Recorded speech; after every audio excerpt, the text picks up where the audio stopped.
Pintor muna tayo ngayon guys, ano? Idol.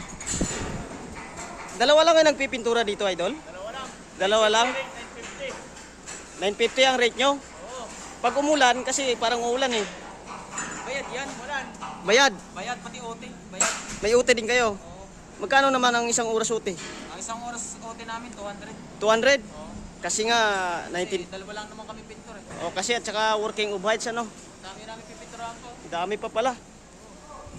No. Dalawa lang sila nagpipintura, mga idol. Ang dami nilang pipinturahan. Dami.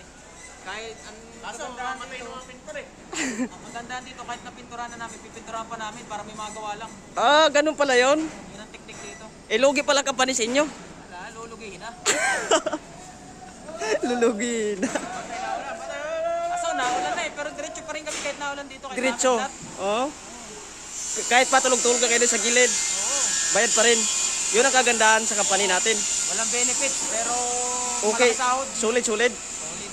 Oh. Solid dito guys. Eh, ano na nabili mo, idol? Nakabili na ako ng NMAX eh. Inmax? Oo, tsaka 2 rep. Ah, sige. Salamat, idol, sa interview. Apply kayo dito. Oh.